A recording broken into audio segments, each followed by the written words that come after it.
Mister lion का northern winter. Northern winter में एक ऐसी खामोशी थी जो कभी कभी आरामदायक और कभी अननर्विंग लगती थी। मिस्टर लॉयन, एक रिटायर्ड स्कूल टीचर, ने अपने अकेलेपन को एक डेकेड से ज्यादा समय तक माना लिया था। हर साल वो अपने बैग पैक करके बस्लिंग सिटी को छोड़कर नॉर्थ की तरफ एक छोटी कैबिन में जाते थे जो जंगल के बीच में छुपी थी। कोई रास्ता नहीं, कोई पड़ोसी नहीं, सिर्फ वो हवा और बर्फ से ढकी हुई ट्रीज। पहली बर्फ की स्टॉर्म जल्दी आई जो लैंडस्केप को एक मोटी आइसी चादर में लपेट दिया। मिस्टर लॉयन ने अपनी खिड़की के पास बैठ कर देखा कि कैसे बर्फ के टुकड़े आसमान से गिर रहे हैं। उन्होंने गहरी सांस ली और गर्मी की एक धुंधली बादल की तरह सांस छोड़ी जो ग्लास को फोक कर गई। यह नहीं था कि उन्हें ठंड से डर था। उन्होंने जिंदगी के हर सीजन में बहुत कठिन विंटर्स का सामना किया था, लेकिन जब स्टॉर्म दिनों तक चला उन्होंने एक अजीब से डर महसूस किया। यह कुछ गहरा था, कुछ जो उनके मन के पीछे से कच्चा करके खा रहा था।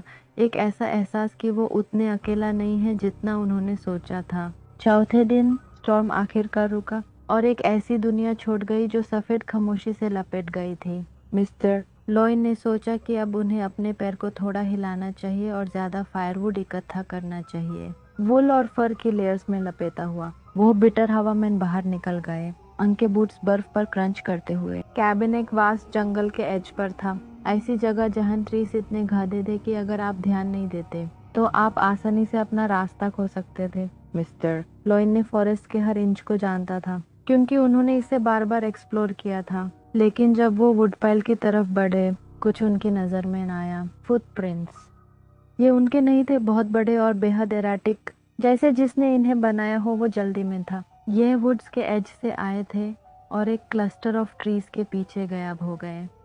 मिस्टर लॉयन का दिल तेज धड़कने लगा। उन्होंने महीने से किसी और को नहीं देखा। ये कौन हो सकता है? और सबसे जरूरी, वो अब कहाँ है? वो जल्दी से अपने फायरवुड इकट्ठा करते हैं और वापस अंदर आ जाते हैं, दरवाजा लॉक करते हुए। बाकी रात उन्होंने देखा कि उन्हें देखने का एहसास हो रहा है, लेकिन आग की हर क्रैक, हर हवा का झटका उन्हें जंप करने पर मजबूर कर देता था। उन्होंने खिड़की के बाहर देखते हुए बार बार देखा, आधा उम्मीद करते हुए कि कोई वहां बर्फ में खड़ा होगा। अगले सुबह फुटप्रिंट्स अब भी वहां थे, नए बाफ में, साफ और क्लियर। उनका क्यूरियोसिटी उन्हें छोटी रात तक नहीं छोड़ रहा था और उन्होंने अपने बेहतर जजमेंट को भूलकर इनका पीछा करने का फैसला किया। एक भारी एक्से और लैंटर्न के साथ वो जंगल में निकल गए, ध्यान से उस राह पर चलते हुए जो उस मिस्टीरियस विजिटर का था। फुटप्रिंट्स और गहरे जंगल में और गहरा गए जितना मिस्टर लॉयन ने कभी नहीं देखा था। जैसे जैसे वो चलते गए उन्हें महसूस हुआ कि ट्रीज उन पर बंदिश डाल रहे हैं, उनकी खौफनाक ब्रांचेस जैसे हाथ की तरह लपेटे हुए। कुछ घंटों बाद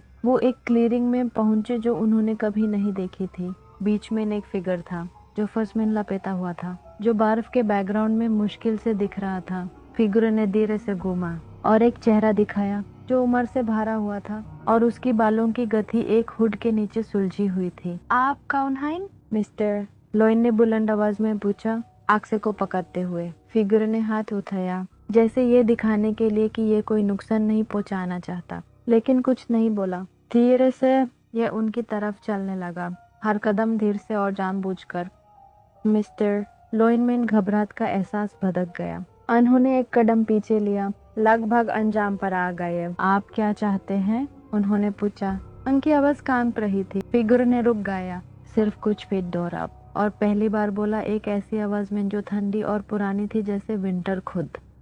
आपको यहाँ नहीं होना चाहिए। मिस्टर लॉयन का सांस रुक गया। स्ट्रेंजर के शब्द नरम थे, लेकिन उनमें एक ऐसी भारी भाव थी जो उन्हें ठंड से काट रही थी।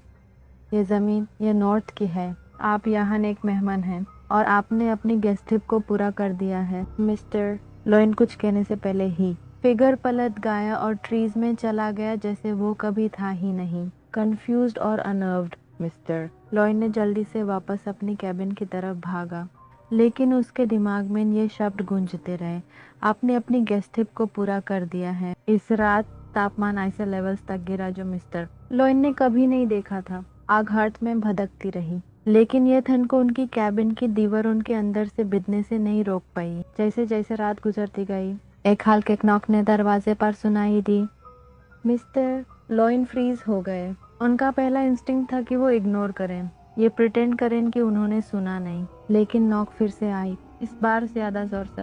उसके बाद एक ऐसी आवाज थी जो उनके स्पाइन में कांप गई। मिस्टर लॉयन, मुझे अंदर आने दो। यह वही आवाज थी जो जंगल में उन्होंने सुना था।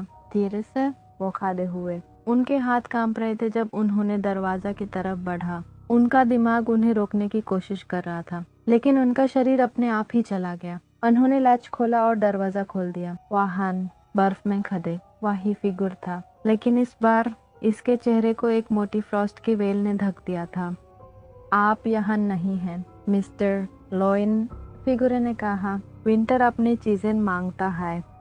उनका कुछ करने से पहले फिगर ने कदम आगे बढ़ाया और उनके आसपास का दुनिया एक अनंत घूमती हुई स्टॉर्म में फेड होने लगी। कई दिन बाद एक सर्च पार्टी जो सबसे नजदीक के गांव से आई मिस्टर लॉयन की कैबिन पहुंचे। उन्होंने सप्लाईज देने के लिए आए थे, लेकिन कैबिन खाली था। कोई निशान नहीं था, न किसी तरह की लड़ाई, न दरवाजे के पास फुटप्रिंट्स, सिर्फ खामोश फ्रोजन जंगल। मिस्टर लॉयन कभी नहीं मिले, लेकिन कुछ रातों में जब हवा चीख रही होती है और बर्फ भारी गिरती है, कुछ लोग कहते हैं कि वो एक हल्के नॉक को सुन सकते हैं अपने दरवाजे पर, जिसके बाद एक आवाज फुसकाती है, आप यहाँ नहीं हैं। ये कहानी मिस्टर लॉयंस नॉर्दर्न विंटर का एक चिलिंग याद दिलाती है कि सर्दी के बीच जिंदा रहने वालों और ठंडी बेदिल जंगल के बीच की लाइन कितनी धुंधली हो सकती है। आपको ये कहानी कैसी लगी कमेंट्स में ज़रूर बताएं। अगर आपको ये कहानी पसंद आई तो सब्सक्राइब करना ना भूलें और आगे और कहानियों के लिए बने रहें।